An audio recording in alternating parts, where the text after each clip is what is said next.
بسم اللہ الرحمن الرحیم۔ السلام علیکم۔ اللہم صلی علی محمد و آل محمد۔ گزشتہ کچھ سالوں سے معصوم بچوں کے خلاف جنسی جرائم اور اس کے بعد ان کو قتل کر دینے کے واقعات میں تیزی سے اضافہ دیکھنے میں آیا ہے۔ اکثر لوگ اس کا سارا الزام انٹرنیٹ اور موبائل فون کو قرار دے رہے ہیں، جس نے فحاشی کو بہت بڑھا دیا ہے، جس کے سبب ایسے جرائم میں اضافہ ہو رہا ہے۔ مگر 1999 میں لاہور میں 100 بچوں کو بدفعلی کے بعد قتل کر کے ان کی لاشوں کو تیزاب بھرے ڈرم میں ڈال کر ٹھکانے لگانے والے جاوید اقبال کے دور میں تو نہ انٹرنیٹ تھا اور نہ ہی موبائل فون۔ اس کے باوجود اس نے تقریباً 2 سال کے عرصے میں 100 بچوں کو بے رحمی سے اپنی ہوس کا نشانہ بنایا اور قتل بھی کیا۔ اس واقعے کے حوالے سے حالیہ دنوں میں خبریں ایک بار پھر سوشل میڈیا کی زینت بن رہی ہیں اور جاوید اقبال کی کہانی ایک بار پھر زبان زد عام ہو رہی ہے۔ اس کہانی کے چھپے ہوئے حقائق سے پردہ اٹھاتے ہوئے معروف صحافی خاور نعیم ہاشمی نے اپنے ایک انٹرویو میں بتایا، ان کا کہنا تھا کہ سن 2000 میں ان کو اپنے دفتر میں بذریعہ ڈاک ایک لفافہ موصول ہوا جس میں پاسپورٹ سائز 100 بچوں کی تصاویر اور ایک چھوٹا سا خط تھا، جس میں جاوید اقبال نے یہ لکھا تھا کہ وہ اب تک 100 بچوں کو قتل کر چکا ہے، جس کی تصاویر اس لفافے میں موجود ہیں، اور اب وہ اپنے جرم کا نہ صرف اعتراف کرنا چاہتا ہے بلکہ اس بات کا خواہش مند ہے کہ اس کی کہانی منظر عام پر لائی جائے۔ خاور نعیم کا کہنا تھا کہ خط پر ایک فون نمبر بھی درج تھا جس پر رابطہ کرنے پر ان کی بات جاوید اقبال سے ہوئی اور انہوں نے اس کو اپنے دفتر میں ہی بلا لیا، جہاں وہ اپنے 2 دوسرے ساتھیوں کے ساتھ پہنچا۔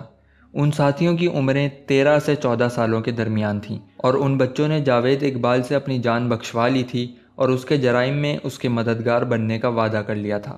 خاور نعیم نے یہ بھی بتایا کہ جاوید اقبال نے پولیس کو گرفتاری نہ دینے کی وجہ بتاتے ہوئے کہا کہ اس کو ڈر ہے کہ پولیس اس کو مقابلے میں ہلاک کر دے گی اور اس طرح اس کی کہانی منظر عام پر آنے سے رہ جائے گی۔ اسی وجہ سے اس نے گرفتاری دینے کے لیے خاور نعیم کا انتخاب کیا تاکہ میڈیا اس کی کہانی عام لوگوں تک پہنچا سکے۔ جاوید اقبال نے اس حوالے سے مزید بتایا کہ اس کا شکار عام طور پر وہ لڑکے ہوتے تھے جو کہ اپنے گھروں سے بھاگے ہوئے ہوتے تھے اور ان کو داتا دربار بس اسٹیشن یا ریلوے اسٹیشن سے بہلا پھسلا کر اپنے ساتھ لے کر جاتا تھا۔ گھر لے جانے کے بعد ان بچوں کو اچھا کھانا کھلاتا تھا، سنیما میں فلم دکھاتا، ان کی تصاویر بنواتا، ان کو نئے جوتے خرید کر دیتا تھا اور ان کے پرانے جوتے اپنے پاس بطور نشانی محفوظ کر لیتا تھا۔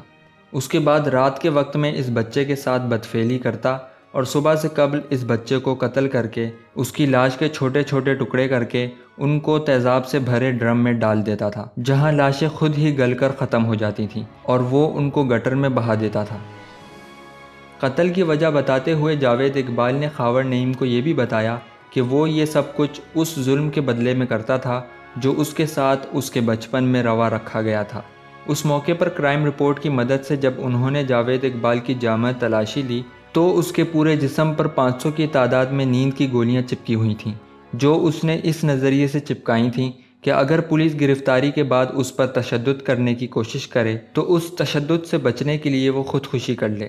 خاور نعیم صاحب کا یہ کہنا تھا کہ ان کے دفتر میں جاوید اقبال کی موجودگی کی اطلاع جنگل میں آگ کی طرح پھیل گئی اور کچھ ہی دیر میں ان کے دفتر کو پولیس نے گھیرے میں لے لیا، مگر اسی اثناء میں ان کو ملٹری انٹیلیجنس کے کرنل وائن صاحب کی کال موصول ہوئی، جس میں ان کا کہنا تھا کہ جاوید اقبال کے جرم کی سنگینی کے پیش نظر اس کی گرفتاری پولیس کے بجائے آرمی کرے گی، اور اس طرح جاوید اقبال کی گرفتاری عمل پذیر ہوئی۔ تاہم آرمی نے ابتدائی تفتیش کے بعد اس کو پولیس کے حوالے کر دیا تاکہ اس کے اوپر باقاعدہ مقدمہ چلایا جا سکے،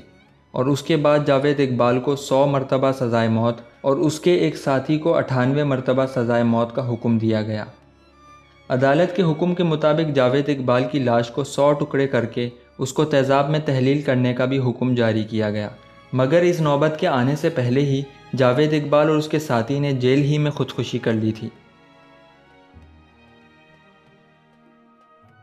حالیہ دنوں میں مشہور اداکار یاسر حسین کی ایک تصویر سوشل میڈیا پر وائرل ہو رہی ہے جس میں انہوں نے جاوید اقبال کا روپ دھار رکھا ہے۔ یہ تصویر در حقیقت جاوید اقبال پر بننے والی film the untold story of a serial killer سے لی گئی ہے، جس میں یاسر حسین مرکزی کردار ادا کر رہے ہیں۔